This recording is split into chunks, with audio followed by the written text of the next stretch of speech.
the In Bed with Books podcast with your hosts, Bethany and Melissa. So about 2 weeks ago, we were catching up and we realized that we had both found the same coping mechanism during the pandemic and during lockdown.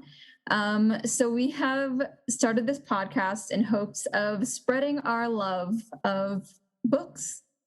Specifically, I think we can agree on YA, definitely young adult, new adult, fantasy, probably more likely as well. And so here we are. And we're spending hours talking about the series we were reading and series we have read, and like writing down each other's like, what have you read, and like wanting to read. And we just thought, oh, this would be so fun to have like a podcast where we just like kind of chat about this. And I think we both kind of bonded also over like the romantic aspect of these. Oh God, yeah. I think that can go without saying. Like, we're pretty open about talking about sex and relationships, that it's like, it just kind of became like really natural to talk about that with like YA romance, and realizing that we're just in that kind of place in our lives where we're like, we're not afraid. Who cares? Like, I think we still find moments where we have to give ourselves a little bit of permission to like something. But we are definitely like, hey, like, I don't want to feel ashamed about reading romance, but we'll get into that a little bit later. But yeah, I think, so like Melissa and I, we both met, we went to school in London in 2018 to 19. Yeah. Yep. So right before the world shut down, and it was a lot of fun. We were getting master's degrees in 18th century studies over at King's College London. It was quite an experience overall. Master's program period was life-changing. Mm-hmm. And then to do it in London was probably one of the most exciting things that I've ever done in my life. Same. Yeah. And so it was kind of strange coming out from that experience and pretty quickly entering into like the lockdown and the pandemic and everything. Mm-hmm. Because I don't know that I would have buried into books as much otherwise. A lot of it was definitely like trying to recover from academic life. Yeah. We've kind of coined ourselves as recovering academics, because we have both kind of sunken into this new like rhythm with YA romance. For you, it's a little bit different, but for me, it was like, I think I read one YA like in high school. I've just never been a really big reader, but when the pandemic hit, I just like was bored of Netflix and British period dramas that I just really wanted to like distract, essentially. And I just like haven't stopped. And it's just like kind of changed what I thought about YA, and what I thought about romance and reading. And, but your experience was a bit different. You've read a lot of YA. Yeah. So, I mean, I realized I've been reading YA for close to like 15 years now. Mm-hmm. I was reading it a lot as a teenager, like a lot, 100%, like the girl and wants to like escape her lifestyle a lot. And so I had like taken a break in college, because you do a ton more reading in college. And so I just didn't have the bandwidth, I guess, to keep up with school reading as well as book, like personal reading. And I mean, I got an English undergrad or a bachelor's in English. And so it was also just, you're reading real books for that, not just like textbooks. Mm-hmm. I had told myself, I'd kind of like promised myself that I would get back into it, because I enjoy it. I really enjoy YA. Even back then, even back when it was really, really bad, really cringy, I still enjoyed it. And so I kind of just stumbled back into it. Like everybody else in the pandemic, I was unemployed for a good portion of it. And so you really gotta find ways to occupy yourself at that point. Yeah. That don't make you feel depressed. Yeah, for sure. For sure. And there's nothing like finding like those books. Maybe it's just a genre, or just like a period of your life that just like makes you you can't wait to like read your book. Yeah. Like all day long, you just want to read your book, and just like really getting into that rhythm is so fun.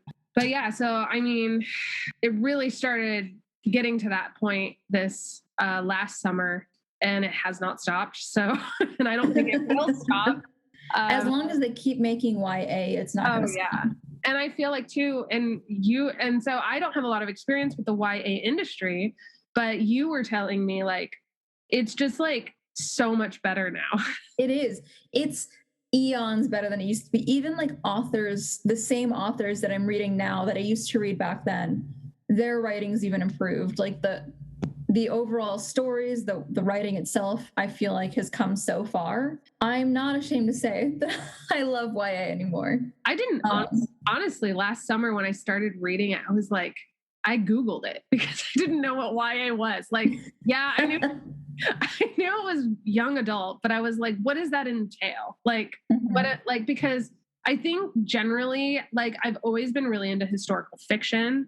And so I also read that, and I like read a few books by like Karen Brooks in the pandemic, and I just really liked that romance aspect of it. So really what I wanted was just more romance. But YA is such like an overwhelming like genre and like community and on Bookstagram that I just keep getting sent YA stuff. And I'm like, okay, but like, aren't these books for kids? Like, I don't want to read like kid books. Like, I want to read like passionate things too. Like, want to read about sex. Yeah, I want to read the good stuff too, you know? So I was like making sure that, so then I discovered New Adult, and I was like, and then I discovered like Sarah J. Maas, and I was like, here we go. This is what I need. So I've been ticking all of her books off of my list. But yeah, definitely like really enjoying the genre, really enjoying.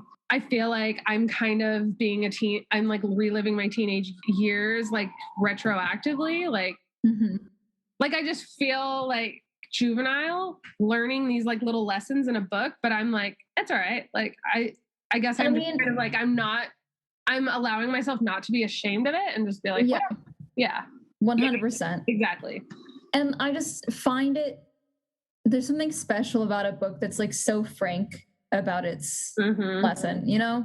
I don't hate, like, I don't want to ever make it seem like I'm like a literature hater or something, or like things that are deemed literature are unworthy or something like that. But like, I just appreciate that YA knows what it is and isn't afraid to do it. Yeah. It's kind of unabashed. Yep. In that way.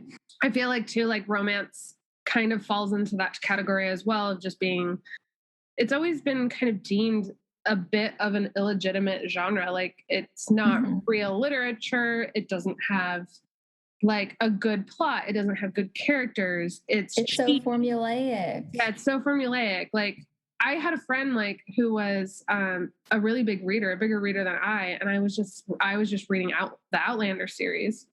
And I was like, oh my gosh, you should read it. It's so good. It's like adventure. It's historic. It's like romance. And she was like, ooh, romance. And I'm like, what? Like, but these books are huge. Like, yeah, probably read them now. Like, it's like, so it is just like, there is this kind of like idea or stigma that romance has. You know, we all know like the ladies in the fucking dental waiting room, like reading their romance novel, like with Fabio and his big chest and his long hair, and his billowing shirt. Yep. Do I own that shirt now? Maybe. Let's just say. No, 100%. Like, I am so tired of like, okay, so like you mentioned, the professor. So literally he's standing, this was only like a 200 level class. Like, it's just above like your required English level. And he's standing in front of this class of 90% women.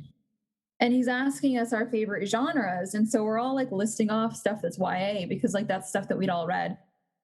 And he's like, oh, you guys like YA. I'm much bigger fan of crime, much less formulaic. And like, at first I was like, oh, he's joking. He wasn't joking.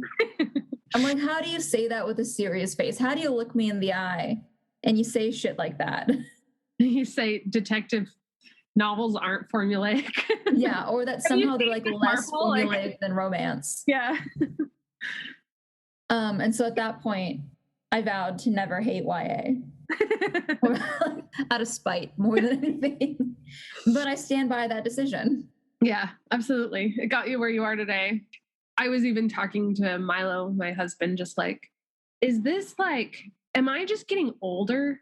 And this is just what my like 30 something, like, is this what they read now? Is this what they want? Or is the industry changing? Is everyone just like, let's talk about relationships and let's also like include the sex? Like, well, I don't remember the sex being this explicit. And I don't know if it was just like the books that I was reading were more reflective of like being a teenager. You know what I mean? Like, I don't know what I would have done if I read some of the books that I'm reading now as a teenager, but they're in the same section. Like they're sold right next to the books that I read as a teenager. And I'm like, God, yeah. I was awkward as fuck as it was. Could you imagine how much worse it would have been? Yeah. And also just like, I think when I was in my Google search of YA, it was describing it as being a genre that had a responsibility to early 20 something, right? Like readers who are like coming into like the sexual plane of their lives, that it's like having very like representing those relationships well, being responsible about it.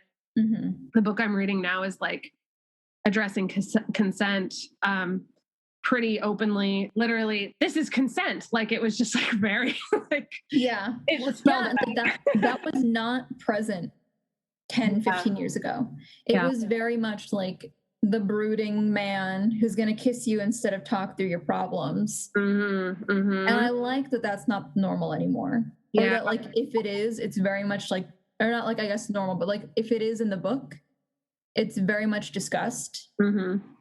It's something like the main character has to work through, and like at some point or another they have to talk through why that happened. And I love that they've moved forward with that. And that is a perfect marriage with entering into the sexual nature of the books, because you're talking about real relationships then.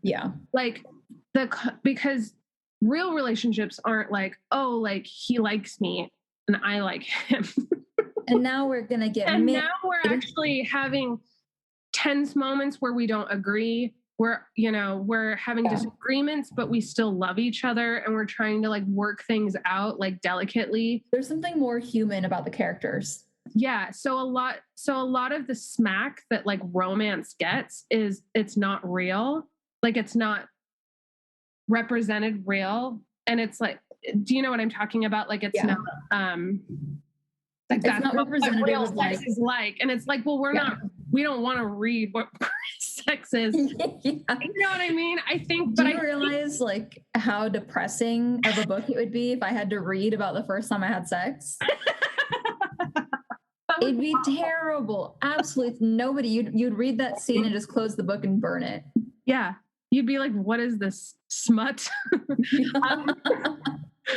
But I think the YA romance genre makes up for that because you have real relationships. And so the sex is like the cherry on top, like when you have these difficult tension ridden like relationships that you talk it through, you address it, you experience life together and grow, and then you get an orgasm at the end. Like that's a good book. And I think when you don't have good relationships, then it is cheap romance. Do you know what I mean? No, 100%. Because like there's no buildup. And obviously I didn't necessarily get that as a kid when I was reading these books because I didn't get what sex was. But like the books themselves have to have some form of foreplay. And when you're reading, that doesn't explicitly have to be foreplay. Like we know it in real life, but it has to be like relational foreplay. Otherwise, why am I rooting for them? Like, give me a reason to want them to have sex. Yeah, it's all about the satisfaction because like your professor who has these detective crime novels that he loves that are so formulaic. At the end of the day, it's a whodunit. And it's a buildup. And the foreplay that comes with trying to figure out the chase, trying to figure out who it is, that satisfaction It's the same thing. Yep. Like there's going to be the red herring. Yeah. And you know that, which is why you never think it's the most obvious person, why everyone's always guessing the other person. And so the satisfaction comes from the fact that occasionally you get it right. Mm-hmm. What really turned me on last year when I started reading YA was that like because I'm still like there was still a part of me that was like partly ashamed for wanting to read about sex. Go figure. So we all deal with it. We all deal with it. We all go down that journey. So it was like, I didn't want a book with Fabio on it. I didn't want which there's modern versions of that still. And what I really liked about like, for example, Serpent and Dove or Court of Thorns and Roses is that the cover looks badass and it looks really cool. Like but it doesn't scream like titties and dick. Like, you know what I mean? Like they aren't ever going to call it moist in this book. Yeah. No, 100%. Like there's something about a cover like that tells you they're also going to put effort into the plot. Mm-hmm. As much as I love the sex, I also just really need the plot to keep me going. Otherwise, I'll 100% just like skip through pages until the next. Like if I don't like the plot, I'm just skipping to the next sex scene. I know if there's anything wrong with it. Mm-hmm. I think you can love trash. I love to love trash. Give yourself permission to love trash. Exactly. But sometimes you do need like a good story. That's true because I read Serpent and Dove like a couple months ago. Mm-hmm. And then I kind of trickled down into the deep valley of that wasn't innuendo. Trash. Like, I don't know. I read a few series that aren't as good. They don't have a great plot. They did the job for sure. Yeah. They got things done. Shitty pizza is still pizza. Yeah. You're like, I'm not going to not eat the pizza. Yeah. And then it got to a point where I was like, I don't have a big place. I don't want to buy the physical copies of these books. I just know that it's like there's such an endless list. Exactly. And there's something special about like a Serpent and Dove cover and I'll treasure that. But like these ones I was just like, me. So like I was reading on my laptop, like in bed, like sideways, like on my side with my laptop. And Mila was like, okay, your Kindle will be here next week. Like, okay. Because also I have a job and it's like, like I don't want to bring these books and then be like, oh, what are you reading? And I'm like, it's just a romance. Like you can't lie about it once they can see the cover. Like once they see it, I'm just like, oh, no one has to know what I read. So yeah. So it's okay. It's also okay to hide it, but whatever. Well, I think in a work setting, it's a little easier. Like, yeah, I think you can profess your love for it without going up to everybody and proselytizing on the street about it. Did I even say that word right? I don't know. Please just cut it. It's going to stress me out now. I love that meme where it's just this like lady on like a park bench or something, or she's like, I can't remember. She's like somewhere in public and she's like, when you like read a really juicy scene and like you're like looking around to see if people know what you're reading. Yeah, exactly. I feel sometimes because it's like you're all like worked up and stuff, and then you're like looking around like, can anyone see? You're just like, I have to leave. I have to leave right now. Gotta go. So what are you currently reading? Well, I am in the middle of From Blood and Ash. I just finished the second one, which I love these. So it's a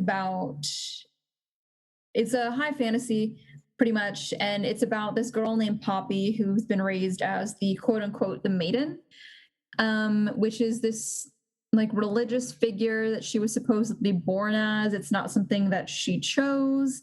And so the first book is kind of about her figuring out her own identity, which I really enjoy as somebody who had a hard time, like finding my own identity and like finding my voice, even like as a kid. Like I wish I'd had this one when I was younger. It was a really good book. I also love high fantasy stuff. I love like alternate universes like this. I'm a big fan of urban fantasy as well. But this one's really hitting the spot when it comes to the kind of the world building. And then I did just start Carmilla, the like old vampire novella, Gothic era by Sheridan Le Fanu, I think is the name. And that's good. So clearly I am on a bit of a vampire kick. And Blood and Ash is by Jennifer Elman-Trout. Yes. And she's one of those authors actually that I read as a kid. I read some of her stuff. What series was it? It was the Lux series, I think. Let me just look it up real quick. Yeah, so it is the Lux series. It's got like Shadows, Obsidian, Onyx, Opal, Origin, Opposition, Oblivion, and then a kind of 2-part kind of prequel, a couple of books. And those were really good. I loved those. And so I don't know, maybe I was hesitant because I had read her as a kid where it was like, am I really just going back? And then I was like, fuck that. Yeah. So I read the books and I'm glad I did. This is probably one of the best series that I've read in a long time. Yeah. So. Yeah, definitely. What about you? So I'm currently on the second of Serpent and Dove. So I read Serpent and Dove a couple months ago, and then it's that whole like dance where you're like, I have to read the second one now, like right after you finish, like you just don't want it to end. And I was like, I could buy the paperback isn't out yet, and they only had the hard cover. And I already had Serpent and Dove in the paperback. So I'm like, am I going to buy the hardcover and they're not going to match? Like, I'm just like, whole, like, no, honestly, I wouldn't even do that. I didn't. Yeah. And I didn't. So then I was like, I'm going to wait. I'm going to be, and then I was like, it was before I got my job and I was like tight on money. And I'm like, I can't just like buy a hardcover because I'm like a child and I can't wait. Like I went on the library too to see if they had a copy ready. They didn't. I put it on hold and it was like ready a month later. So it just didn't pan out. But then after we talked, you had just like finished it, I think, when we had talked a few weeks ago. And I was like, okay, I'll just, now that I have my Kindle. So I just bought it on Kindle. And so I've been reading that. And essentially, so the first one is Serpent and Dove series is a really well-crafted world, I have to say. Like I was like really surprised. It's not in a real life world, but it's a French speaking. So there's a lot of like French words and names, which is really fun. And then you have like, there's definitely like a religious church kind of. Yeah. It feels very like alternate history kind of environment. Yeah, that's a good way of putting it. And then it's very heavily witch, like witch versus like the church. And it's really fun. Like, and I have to say too, that it was just like, it's definitely an enemies to lovers. Oh yeah. trope, which I'm so for all the time. And so it's very good though. I really love the main character is just this like snark. She's kind of like, I don't know if snarky is the right word, but she's just like really like, she's very overly confident. She's overly confident and she like cracks jokes and she's like gets away with things and she's just like really like mischievous and like so fun. So yeah, I enjoy reading her. So that's been really fun. And these two series, From Blood and Ash and Serpent and Dove series, are going to be covered in our upcoming podcast. We are literally recording them in the next few weeks. They're going to be coming out soon. I know that the Gods and Monsters, which is the third of the Serpent and Dove series, will be coming out in July. So we're going to we're trying to plan around that. Yeah. So we're going to plan around that. We both have yet to read or finish the third of the Blood and Ash series, so that will be covered. So we definitely have like these are just what we're like reading now. So we really plan on like sharing it with you and like having a chat about those.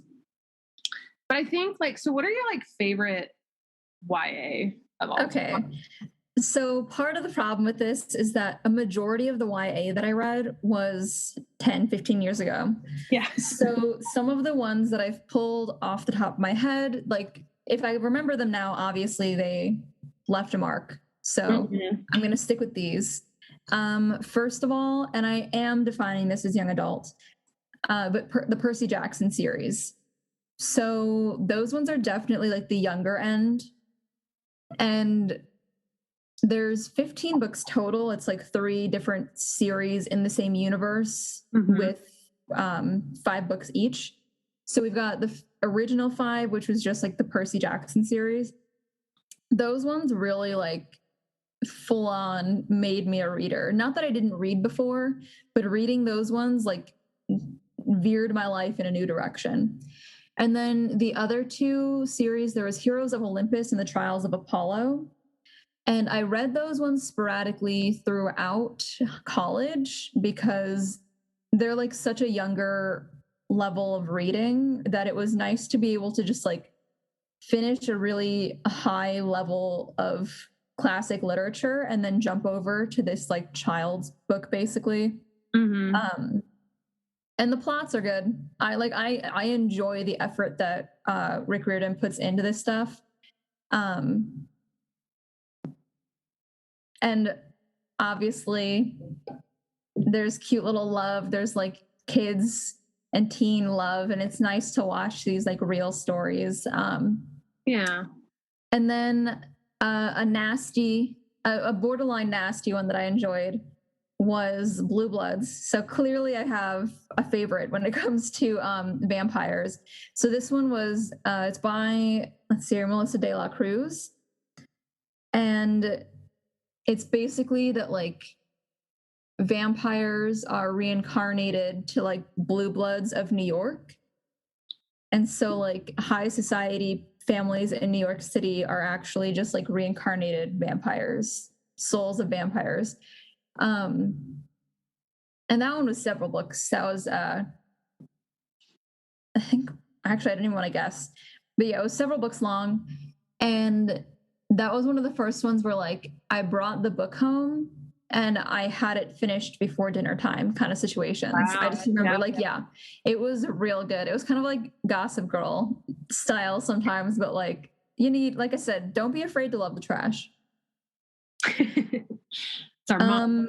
But yeah, I mean, that was pretty much. And then there was a couple of authors that I had listed here. One of them who I wouldn't mind showing a little love to, her name is Amelia Atwater Rhodes. And she had this one series. Guess what it was about? Vampires. Yeah. So I read a few of her series, but this one, where are we? The like series is called Den of Shadows. It's just 4 books. But it's like about, so they're kind of connected by like just the people, not necessarily the plot. And that was the first time my like emo little heart felt love. It was, I just feel like so nostalgic when I think about those books. Yeah, that's good. Okay, your turn. So my turn. So I will say I have read YA before the age of 30. I read it in middle school. And so this is a young YA. So this is probably not even YA. I think it's like it didn't have a lot of romance in it. It had a little. It's definitely hugs and kisses. Yeah. But it was the Sabriel series by Garth Nix, and it was amazing. I just remember loving it. I can remember everything from it vividly, and that was years ago. And I haven't like reread it or anything. And there's 3 books. It's Sabriel, Lyriel, and Abhorsen. And you will like this. So they're necromancers. Ooh, I like that. Yeah. So they have this bandolier of bells, and they summon the dead. It's fucking awesome. It's so cool. And she has this like little cat thing. I think, oh God, what was his name? He was so funny. Did you ever see Kiki's Delivery Service? Absolutely. Yeah. Do you remember Gigi the cat? Absolutely. Yeah. Definitely a Gigi going on in this, because he was just like this little cat that like kind of like her familiar, her like little buddy. Yeah. And like was just super like hilarious, like all the time. He was definitely the comedic. Anyways, I just loved it. There was a little bit of romance. Touchstone was his name, and he was a statue, and he like brought him to life. But I just remember specifically the scene that was like, my little like middle school like heart was just like, oh, and he had to like carry her like up, like, and was like carrying her, and like she was like kind of half like alive, and like it was just like, I mean, when you're when you've like never been touched, you're like, yeah. You're like, this is so great.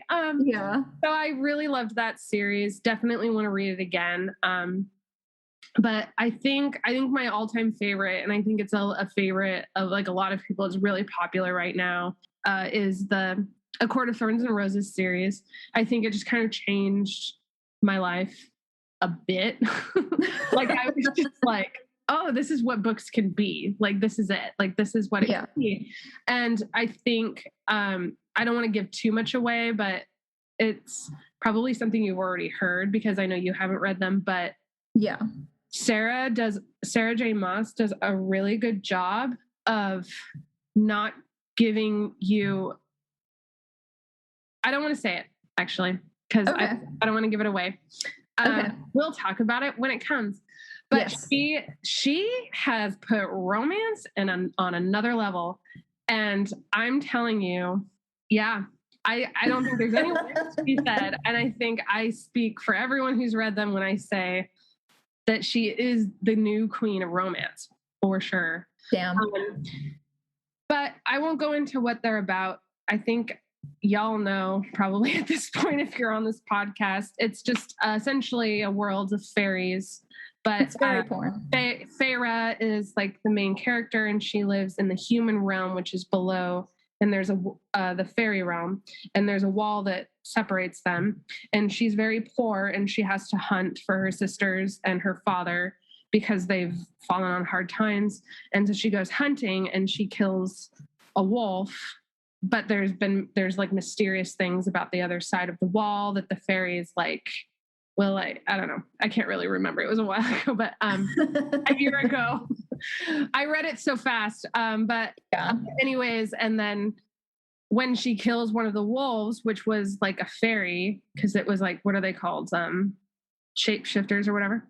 Mm-hmm. Another wolf comes back and changes her life. So that's where I'll end that.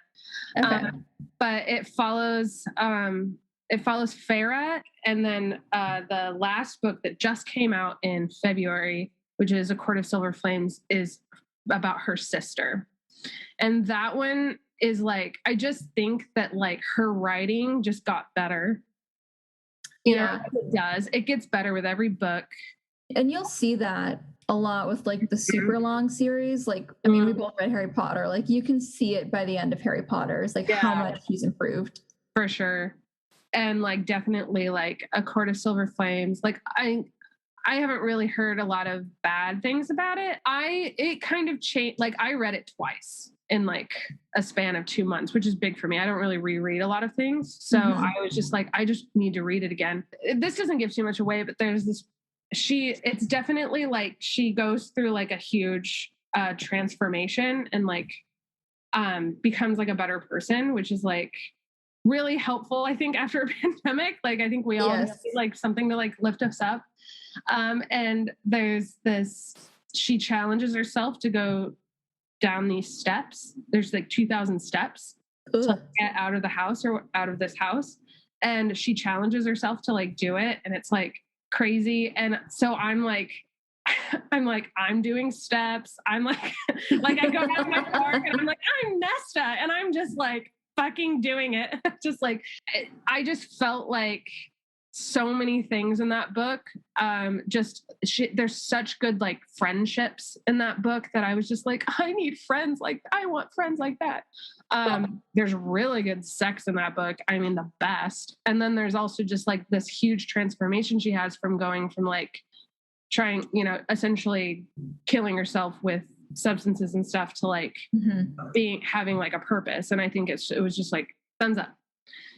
Really good, really, really good. So yeah, I hope I didn't give too much away. I don't think so. I haven't heard any of that stuff, and I've been on the internet, so. Okay, all right. I think we're just like really excited for this podcast. Honestly, I think it really like put a little fire in our bellies. Like I feel like we have a purpose. Yeah.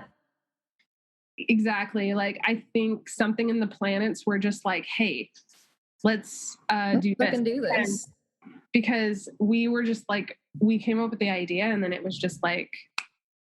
I think we should point out, like we kind of said it as an offhand comment and then pretty immediately we were both like, but what if for real? And then 2.5 hours later, we had a plan. So we've got a lot planned out pretty far, honestly. So just start out. We're going to start with the Blood and Ash series. We're going to talk about that a little bit. So that'll be our next episode. We're just starting with books 1 and 2, though. Since neither of us have read Crown of Gilded Bones, we want to actually read that one together. Yeah. So that way we've got that as an episode. But yeah, so next week you should be hearing us discuss From Blood and Ash and then A Kingdom of Flesh and Fire. Yeah, and I think what we'll do is I think we'll spend maybe the first 5 minutes. We haven't discussed this, but I'm just kind of coming up with it now, where we might just spend like the first 5 to 10 minutes like talking about like the synopsis, just kind of the idea around the book without giving out any spoilers. And then we will have a moment where we say, okay, this is spoiler time. If you haven't read it and you don't want to hear any spoilers, turn this off. Pause, go read the book and come back. So just so you know, you're not going to like if you still want to kind of hear a little bit about the book, you can. We'll give you a warning, basically. Yeah. But yeah, so generally we're going to just kind of talk specifically about like YA books that we're reading at the moment. We do have some plans to do what we're currently referring to as book to screen segments. Yeah, we were really excited about the Emma. Yes. The new Emma film that came out. I have not seen it yet. I've seen it and I loved it. Yeah. And I am in love with the 1996 one with Gwyneth Paltrow and Jeremy Notham. Like Jeremy Notham as Mr. Knightley is like, I watched that a lot growing up when I was like sick and my mom went and got the movies from the library. Yes. And then I will take any excuse to talk about Clueless. Yes. Paul Rudd is a vampire, and so therefore I must support him. I forgot he's in that. That's so good. Okay. Yeah, so I'm gonna rewatch Clueless. I'm gonna watch all the Emmas. Yeah. I mean, it's homework that we have to. Book, and we're just gonna kind of hash it all out. That'll be super fun, I think. Yeah. Yeah. So that's what you can expect from us over the next few weeks. Yeah.